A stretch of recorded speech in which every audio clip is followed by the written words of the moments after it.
Welcome back, guys, to my channel. Again, we are starting with a new topic which is understanding and documenting automated environment. Again, it was from the students' request. I have raised a poll where most of the votes were gone to this topic, understanding and documenting automated environment. अब हम इसे समझने की कोशिश करते हैं।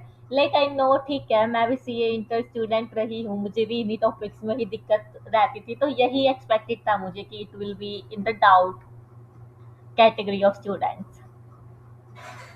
तो let's get started. In an audit of financial statement की ऑडिट के दौरान an auditor is required to understand entity and its business. Financial statement पे डायरेक्ट जंप नहीं करता है ऑडिटर। ऑडिटर पहले देखता है कि एंटिटी किस तरीके की है, क्या उसके बिजनेस ऑपरेशंस है, एंड इंक्लूडिंग इट्स आईटी यानी कि इंफॉर्मेशन टेक्नोलॉजी। क्या बिजनेस इंफॉर्मेशन टेक्नोलॉजी का यूज करती है, क्या बिजनेस का एनवायरनमेंट ऑटोमेटेड है या फिर मैनुअल है। ऑटोमेटेड है तो कितनी कॉम्प्लेक्सिटी है, right. Understanding the entity and its automated environment involves understanding how IT department is organised. IT department किस तरीके से ऑर्गेनाइज किया गया है, IT activities and the IT dependency, relevant risk and controls. तो हमें समझना पड़ता है। तो अब आईटी डिपार्टमेंट किस तरीके से ऑर्गेनाइज हुआ है, आईटी डिपार्टमेंट की एक्टिविटीज क्या है, एंड हमारा जो बिजनेस है वो आईटी पे किस तरीके से डिपेंडेंट है, और क्या तो उसमें रिस्क रहेंगे, क्या कंट्रोल्स रहेंगे। तो इसी चीज के लिए ICI has given some bullet point to make you understand things. एक एक करके हम समझने की कोशिश करते हैं। Given below are some of the points that an auditor should consider to obtain understanding of the company's automated environment. अब कंपनी के ऑटोमेटेड एनवायरनमेंट को समझने के लिए ऑडिटर्स को किन किन चीजों पे ध्यान देना चाहिए, किन किन चीजों पे फोकस करना चाहिए। सबसे पहले इंफॉर्मेशन सिस्टम बीइंग यूज्ड। कौन सा इंफॉर्मेशन सिस्टम है जिसको कि जो हमारा क्लाइंट है वो यूज कर रहा है। फॉर एग्जाम्पल, अब यही चीज है थोड़ा ध्यान से देखने की। सबसे पहले हम समझिए कि एंटिटी का क्या एनवायरनमेंट है, क्या उसका ऑपरेशन है। तो we have one particular entity that is ABC and company, जिसमें वो क्या है, एफएमसीजी मैन्युफैक्चरिंग कंपनी या fast moving consumer goods manufacturing company. अब एफएमसीजी क्लाइंट है अपना, जो कि इंफॉर्मेशन सिस्टम का यूज करता है। एंड इंफॉर्मेशन सिस्टम भी not only one, it uses the multiple application system software, जैसे कि सैप वो यूज करता है, टैली ईआरपी यूज करता है, एचआरएमएस करता है, एंड सीआरएम करता है। ये हमारे कुछ प्रैक्टिकल सॉफ्टवेयर है which a big industry uses in its daily operation. SAP, पहले दो लेक्चर से ये सैप और एकल करती जा रही हूँ, तो ये तो तुम्हारे कानों को आदत हो गई होगी सुनने की। For financial reporting, inventory, purchase and sales. SAP का हम यूज किस लिए कर रहे हैं, जो हमारा क्लाइंट है एफएमसीजी क्लाइंट, वो financial reporting, inventory recording, purchase recording and sales recording के लिए यूज कर रहा है, right. Then we have Tally ERP. अब सैप जो है वो एक यूनिवर्सल सॉफ्टवेयर है and it's globally recognised and used widely. Tally ERP को हम यूज करते हैं ऑन द स्मॉल डिपोट्स। हम कौन, FMCG client. Used at the small depots for petty accounting, छोटी मोटी अकाउंटिंग जहाँ पे थोड़ा सामान कम बिकता है या बहुत ज्यादा नंबर ऑफ ट्रांजेक्शन्स नहीं है, तो we use Tally ERP system there. And then HRMS किस लिए यूज किया जा रहा है, for payroll processing, payroll process करने के लिए। And then we have CRM. CRM मतलब कस्टमर रिलेशनशिप मैनेजर सॉफ्टवेयर या management software, for managing customers order. Customer के ऑर्डर को मैनेज करने के लिए what software we use, CRM. यानी कि we have four kind of applications, one is SAP, then Tally ERP, then HRMS, then CRM.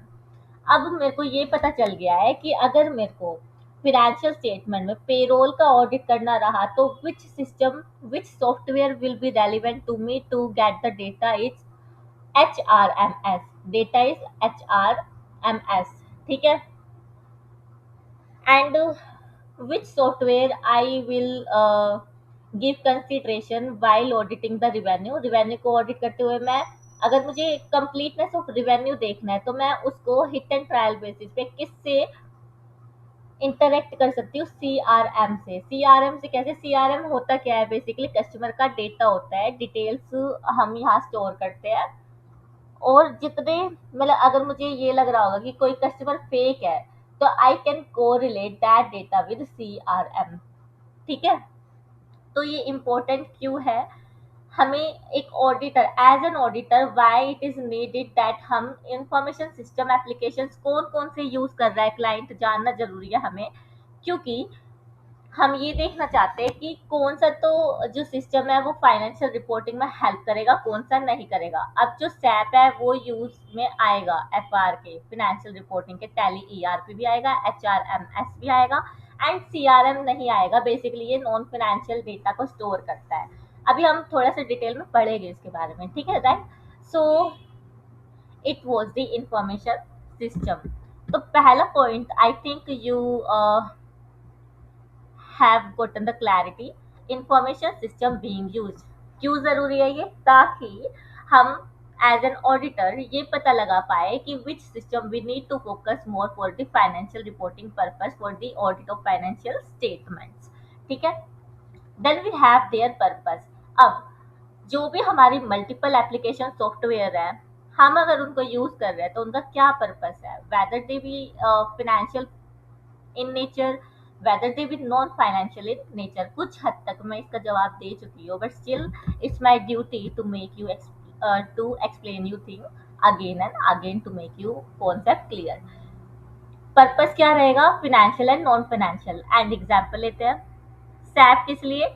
GL के लिए, inventory के, इन्वेंट्री वैल्यूएशन के लिए, एंड रेवेन्यू रिकॉग्निशन के लिए. जीएल क्या होता है? जनरल लेजर होता है, राइट.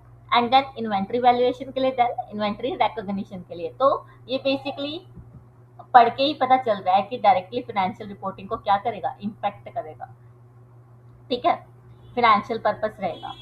एचआरएमएस किस लिए होगा? ये फाइनेंशियल पर्पस के लिए भी यूज होगा, नॉन फाइनेंशियल के लिए भी. क्यों? क्योंकि जो एचआरएमएस सॉफ्टवेयर है वो इंटीग्रेटेड होता है. it will be able to calculate salary for the employee, and it will also store data relating to login and logout time of employee, biometric attendance of the employee, ठीक है, and the head count of the employee. और ये क्या हो जाता है मेरे पास? Non financial data. So salary expense is financial in nature.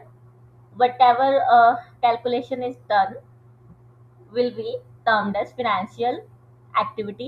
And then if we are recording, we are getting the data over attendance, it will be non financial in nature. Then we have CRM. जैसा कि मैंने बोला था, we will discuss this in detail in later point. So now it's a good time to explain over it. CRM क्या रहेगा? CRM basically ये non financial है. क्यों नॉन फाइनेंशियल है? क्योंकि customer relationship management. Customer relationship management का मतलब ही क्या है? कि it is the software which stores data relating to customer. अब कस्टमर से रिलेटेड डेटा क्या हो सकता है? एक तो ईमेल कोरेस्पोंडेंस की, मैं कस्टमर को अपने न्यू लॉन्च प्रोडक्ट के बारे में बता रही हूँ, न्यू स्कीम्स के बारे में बता रही हूँ, डिस्काउंट्स के बारे में बता रही हूँ. कॉल हिस्ट्रीज मेंटेन रखता है सीआरएम.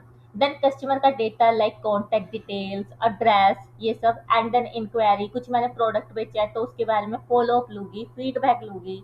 कुछ कस्टमर्स के साथ नेगोशिएशन चल रहा है किसी सर्विस कॉन्ट्रैक्ट को लेके, तो उसके बारे में जितना भी डेटा होगा वो कहाँ पे अवेलेबल होता है? सीआरएम में. तो यहाँ पे do I concluding the sale? No, a big no. I am not concluding the sale. I am just maintaining a relationship with my customer. तो ये क्या है मेरे पास? नॉन फाइनेंशियल पर्पस है. तो ये जरूरी क्यों है? Only system affecting financial statement have relevant controls. जो सिस्टम मेरे फाइनेंशियल स्टेटमेंट को अफेक्ट कर रहा होगा उसके ही कंट्रोल्स को मैं क्या करूंगी? फोकस करूंगी वाइल ऑडिटिंग. तो सैप का मैं देखूंगी जरूर से, एचआरएमएस का भी देखूंगी, but mostly pertaining to calculation of salary वाला पार्ट। एंड देन CRM बहुत कम। अगर मुझे डाउट हुआ कि कोई कस्टमर फेक तो नहीं है, कोई सेल्स मैंने फेक तो नहीं रिकॉर्ड कर ली, then it will be reliable to sorry it will be relevant to me। Okay, so it was for the purpose and okay, so इतना ही लिखा है their purpose किसका, IT systems का, सॉफ्टवेयर का, IT applications का। then location of the IT system, local versus global, इसका क्या मतलब है। now we have location. अब पॉइंट से ही समझ आ जाता है, या तो वो ग्लोबल होगा या फिर लोकल होगा। ग्लोबल इन द सेंस कि फॉर एग्जांपल जो सैप है मेरा सिंगापुर से ऑपरेट होता है, क्लाउड बेस्ड सर्वर है मेरा। And then Tally ERP, as I said कि हमने क्या कर रखा है, लोकली उनको इंस्टॉल कर रखा है एट दी डिपो, जहाँ पे मेरा छोटा मोटा शॉप रहेगा रिटेल, तो वहाँ पे कुछ कंप्यूटर्स है और उसके अंदर ही मैंने क्या कर रखा है, टैली ईआरपी सॉफ्टवेयर को इंस्टॉल कर रखा है। देन CRM क्या है, ग्लोबल एक्सेस है इसकी वाया इंटरनेट। अब ये क्यों जरूरी है, लोकेशन जानना क्यों जरूरी है मेरे लिए, वाई, बिकॉज डेटा जो कि बाहर होस्ट हो रहा होगा आउटसाइड द इंडिया, उसके ऊपर क्या है, सिक्योरिटी एंड एक्सेस रिस्क का खतरा है। ठीक है। तो डेटा होस्टेड आउटसाइड इंडिया में involve data security and access risk. मैं तुम्हें मतलब भी समझाती चल रही हूँ, and why it is important to get the knowledge of the IT system of a entity, वो भी मैं आपको समझाते हुए चल रही हूँ। ठीक है। देन उसके बाद है आर्किटेक्चर। आर्किटेक्चर मीन्स क्या वो डेस्कटॉप बेस्ड है, क्या वो क्लाउड बेस्ड है, या फिर क्लाइंट सर्वर मॉडल है। ठीक है। अब इसकी ज़्यादा एक्सप्लेनेशन नहीं दूंगी, नहीं तो ये तुम्हें EIS का सब्जेक्ट लगेगा, जो कि स्टूडेंट्स के लिए बहुत खतरनाक था। मेरे लिए भी था, मेरे ओनली 47 मार्क्स आए थे when I was in CA inter. The subject was called EISSM। जब enterprise information system and strategic management का एग्जाम हुआ करता था, एंड नाउ स्ट्रैटेजिक मैनेजमेंट जो है वो FM के साथ मर्ज कर दिया, EIS को उन्होंने पूरा खत्म कर दिया। A good move by the ICI for the students. ठीक है, तो मैं इसके बारे में ज़्यादा एक्सप्लेन नहीं करूँगी, बस इतना याद रखो। IT आर्किटेक्चर का मतलब ये है कि जो भी हमने सिस्टम सॉफ्टवेयर ले रखे हैं, whether they are cloud based, whether they are desktop based, और they are client server model. ठीक है। तो सैप बेसिकली मेरा ऑलवेज क्लाउड बेस्ड होता है, टैली डेस्कटॉप बेस्ड होता है, and HRMS client server model होता है। डिफरेंट आर्किटेक्चर को समझने की क्या जरूरत है हमारी। डेस्कटॉप पे जो सॉफ्टवेयर इंस्टॉल होगा उसके बैकअप के जो एक्टिविटीज होगी, एक्सेस मैनेजमेंट होगी, और जो सिक्योरिटी है वो अलग डिजाइन होगी। क्लाउड बेस्ड के लिए अलग डिजाइन होगी, राइट। तो मतलब प्राइवेट नेटवर्क, पब्लिक नेटवर्क है ना। Then we have version of application. Version of application तो आई थिंक मुझे तुम्हें समझाने की ज़रूरत नहीं है, तुम्हें भी पता है। जैसे जैसे न्यू वर्जन आता है लोग इंस्टॉल करने लगता है अपने फ़ोन में, या फिर फ़ोन ही चेंज कर लेते हैं। अब इसके बारे में ज़्यादा नहीं बोलूँगी। और ये क्यों ज़रूरी है, क्योंकि देखो, अगर वर्जन अपडेट हुआ होगा तो it will B quite possible कि जो अपडेटेड फंक्शनैलिटी आई होगी, अपडेटेड फीचर्स आए होंगे, वो अनटेस्टेड होंगे। अनटेस्टेड मतलब कि IT ने उसको टेस्ट नहीं किया होगा, और if they are not tested they will be having the risk of error. ठीक है। तो एक तो हमने आर्किटेक्चर वाला पॉइंट पढ़ लिया, and then we have also read about the version functions and risk could vary in different version of same application. देन उसके बाद interface within the system.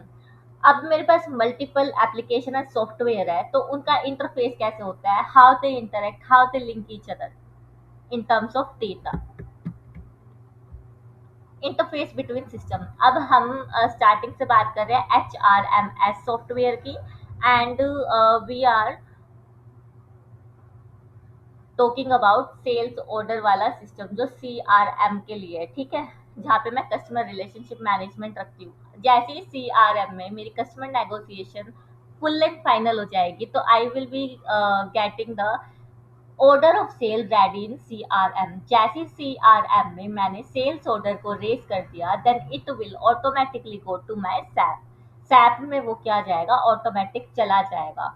ये क्या interface of CRM to SAP. And then If I'm giving salary to my employees through HRMS software, then it will also automatically flows to the SAP system, SAP software, right. तो interface होना जरूरी है, proper interface होना जरूरी है। Bye अगर interface control fail हो जाते हैं यहाँ पे, तो it will be the possibility that या तो मेरी जो सेल्स एंड सैलरी है इनकम्प्लीटली रिकॉर्ड होगी, या फिर इनएक्यूरेट होगी। इनकम्प्लीट यानी आधा अधूरा, इनएक्यूरेट रिकॉर्ड तो हुई है बट गलत हुई है, ठीक है।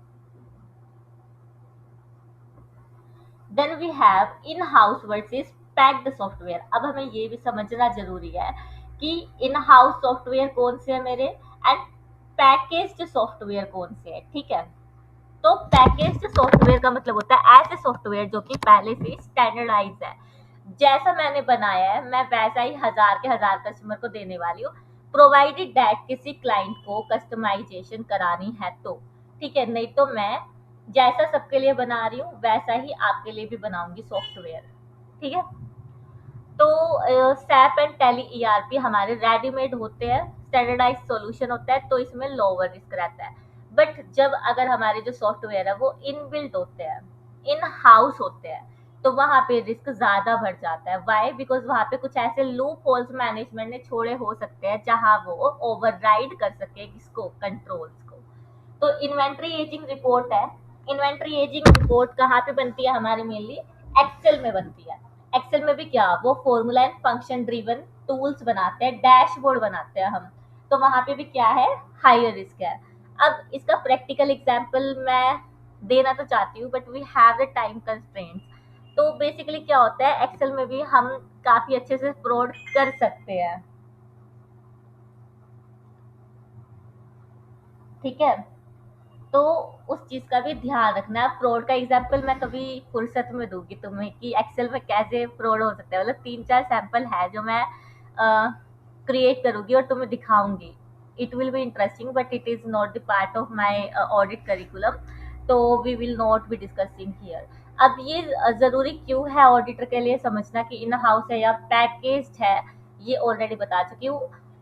पैकेज सॉफ्टवेयर होता है तो उसमें लोअर रिस्क है, एंड इन हाउस है तो वहां पे मैनिपुलेशन एंड सोफिस्टिकेटेड स्कीम के ज्यादा चांसेस है। Then we have outsource IT activities. अब ऐसा भी तो होता है कि हर एक जो बिजनेस है वो हर एक्टिविटी खुद नहीं कर सकता, it has to give some activities to other entities जो कि उसका ध्यान रखे। तो ऐसा हुआ कि जो हमारा एबीसी एंड कंपनी है, एफएमसीजी क्लाइंट, उसने क्लाउड होस्टिंग एंड सैप की जो एक्टिविटीज है वो क्या कर रखी है, आउटसोर्स कर रखी है। अब आउटसोर्स कर रखी है, आप देखो जो ऑडिटर है वो अपने मेन क्लाइंट पे जा सकता है, वो सब क्लाइंट के पास भी जा सकता है, यानी मेरे क्लाइंट ने जिसको अपनी एक्टिविटीज आउटसोर्स कर रखी है वहां पे वो खुद जा सकता है इफ रिक्वायर्ड। नहीं तो प्रैक्टिकली क्या होता है, जो ऑडिटर है ना मेन एंटिटी का, वो क्या करता है, एसओसी रिपोर्ट लेता है। ग्लोबली हम ना एसओसी रिपोर्ट ले लेते हैं, एंड इंडिया की बात करें तो हमारे पास SA 402 है, जिसमें कि टाइप 1 एंड टाइप 2 रिपोर्ट होती है, जिसमें हम इंटरनल कंट्रोल की डिजाइन, इम्प्लीमेंटेशन एंड मेंटेनेंस की बात करते हैं। एंड टाइप 2 में डिजाइन, इम्प्लीमेंटेशन एंड मेंटेनेंस तो है प्लस ऑपरेटिंग इफेक्टिवनेस भी आती है। सीए इंटर स्टूडेंट्स के लिए बहुत ज्यादा हेक्टिक हो जाएगा। आई थिंक सीए इंटर में अभी SA 402 नहीं है, सीए फाइनल में ही पढ़ाया जाता है, ठीक है। तो आउटसोर्स एक्टिविटी में क्या होगा, auditor will be able to make the plan कि वेदर उसको एसओसी रिपोर्ट यूज करनी है या नहीं, टाइप 1 टाइप 2 रिपोर्ट लेनी है कि नहीं। एसओसी रिपोर्ट अपनी ग्लोबल होती है, ठीक है, service organisation control report. And then type 1 type 2 Indian context के बेसिस में हम बोलते हैं, जो कि ड्राइव कौन करता है, SA 402 स्टैट ऑडिट पे लगेगा। एंड अपने पास इसके लिए एक रेलिवेंट अदर स्टैंडर्ड है, सीरीज 3400 का, तो वहां पे मिलेगा SAE 3420 है सीए फाइनल वालों के अकॉर्डिंग। तो ये चीज भी आपको समझ आ गई। एंड देन वी हैव की आईटी पर्सनल। की आईटी पर्सनल को हमें क्यों देखना होता है, हमें ये पता होना चाहिए कि सीआईओ कौन है। सीआईओ मतलब कि हो गया मेरा ओवरऑल आईटी गवर्नेंस जो देखने वाला है, और सीआईओ का मतलब क्या होता है, chief information officer, right. And then उसके बाद मुझे सीआईएसओ का भी पता होना चाहिए। क्यों पता होना चाहिए कि CISO सबसे पहले तो होता है चीफ इंफॉर्मेशन सिक्योरिटी ऑफिसर, तो जो data security and cyber risk का ध्यान रखता है। सिस्टम एडमिन कौन है, यूजर एक्सेस एंड राइट। और ये ऑडिटर को क्यों जानना जरूरी है, so that he will came to know about who is having the control access, किसके पास अथॉरिटी है, रेस्पॉन्सिबिलिटी है, एक्सेस है किसी और को राइट देने की, ठीक है, अप्रूव करने की कंट्रोल्स को, या फिर रोल बेस्ड एक्सेस देने का राइट किसके पास है। ये सब जानने के लिए ऑडिटर के लिए जरूरी है इसको डॉक्यूमेंट करना कि who is CIO, who is CISO and who is system admin. Then we have, अब हमने अंडरस्टैंड तो कर लिया। अब जो जो हमने अंडरस्टैंडिंग बनाई है, ली है इंक्वायरी करके, सिस्टम को ऑब्जर्व करके, तो उसको मुझे अब क्या करना है, अल्टीमेटली डॉक्यूमेंट करना है। Document in context with essay 230 audit documentation, right. तो ऑडिट डॉक्यूमेंटेशन में कहाँ कहाँ से ले सकती हूँ, एक तो आईटी एनवायरनमेंट नरेटिव से, जो कि क्लाइंट की आईटी मैनुअल होगी। देन उसके बाद सिस्टम फ्लो चार्ट से, देन उसके बाद रिस्क एंड कंट्रोल मैट्रिक्स से, and then walk through documentation से। तो ये क्या करेगा, सर्व एज ऑडिट एविडेंस। क्यों मुझे डॉक्यूमेंट करना है, क्योंकि ये ऑडिट एविडेंस के जैसे काम करेगा। तो यही था मेरा topic, understanding and documented automated environment. तो अब कोई भी ऐसा पॉइंट है जो आपको नहीं समझ आया हो, अगर कोई भी ऐसा पॉइंट है ना समझ आया, तो you can ask me, feel free to ask on my Telegram channel और YouTube comment section. One to one doubt resolution will be done to all the students having doubts, ठीक है। तो ज्यादा कुछ नहीं पढ़ा हमने, we have just covered understanding and documenting the automated environment, जिसमें हमने एग्जांपल्स देखे, एंड साथ ही ये भी देखा कि ये ऑडिटर के लिए समझना जरूरी क्यों है। मैंने तुमको रीजन बताया साथ साथ, जैसे कि इंफॉर्मेशन सिस्टम मल्टीपल है, तो हम यहाँ क्यों देख रहे हैं इस चीज को, ताकि हम ये पता लगा सके कि फाइनेंशियल रिपोर्टिंग पे डायरेक्ट इम्पैक्ट कौन से सॉफ्टवेयर का है। देन पर्पस फाइनेंशियल है या नॉन फाइनेंशियल है, सैप, HRMS एंड CRM का एग्जांपल दिया, सैप फाइनेंशियल, HRMS फाइनेंशियल भी, नॉन फाइनेंशियल भी, CRM मेरा नॉन फाइनेंशियल 95%, ठीक है। एंड उसके बाद लोकेशन ग्लोबल है या फिर लोकल है, या फिर डेस्कटॉप बेस्ड है, जो कि हमने डिपो पे किया होगा अपने। एंड देन उसके बाद आईटी आर्किटेक्ट, आर्किटेक्ट में वही है कि क्लाउड बेस्ड है, प्राइवेट एंड पब्लिक नेटवर्क का ध्यान रखना पड़ेगा, डेस्कटॉप बेस्ड है या फिर क्लाइंट सर्वर है। इससे क्या होगा, कंट्रोल्स का जो एक्सेस, बैकअप एंड सिक्योरिटी है डेटा का, उसके अलग अलग कंट्रोल्स हो गए, ITGC हो गए, information technology general controls. Then उसके बाद वर्जन ऑफ एप्लीकेशन, जैसे जैसे वर्जन बढ़ता जाएगा, अलग अलग वर्जन के अलग अलग फीचर होता है, जिसमें कि हमारे हमारे पास क्या होगा, रिस्क का एरर हो सकता है, ठीक है। And then interface between system की, CRM में जो भी एक्टिविटी होगी उसका फाइनेंशियल डेटा कहाँ पे फ्लो हो जाएगा, सैप में हो जाएगा। पेरोल में HRMS जो एप्लीकेशन है उसमें कुछ भी फाइनेंशियल डेटा होगा तो वो कहाँ पे फ्लो हो जाएगा, मेरा सैप में हो जाएगा। तो इंटरफेस जरूरी है, इंटरफेस में कंट्रोल अगर फेल हुआ तो या तो सेल्स और जो सैलरी है वो इनकम्प्लीट होगी या फिर इनएक्यूरेट होगी। देन उसके बाद in house and package software के बारे में हमने देखा, फिर उसके बाद आउटसोर्स आईटी एक्टिविटीज के बारे में देखा, and then we came to know about the key IT personals. ये भी क्यों जरूरी है, ताकि ऑडिटर को ये पता चले कि अथॉरिटी मैट्रिक्स क्या है, रिस्पॉन्सिबिलिटी मैट्रिक्स क्या है, कौन कितना एक्सेस दे सकता है, किसको कितने राइट है किसी के पास, ठीक है। देन उसके बाद डॉक्यूमेंटेशन ऑफ अंडरस्टैंडिंग, क्यों, क्योंकि ये ऑडिट एविडेंस की तरह क्या करता है, सर्व करता है, ठीक। तो मैंने आपको लास्ट में 1 मिनट क्विक रिवीजन भी करा दी। If you have doubt you can reach me out through my Telegram channel. So have a good day and keep revising this chapter.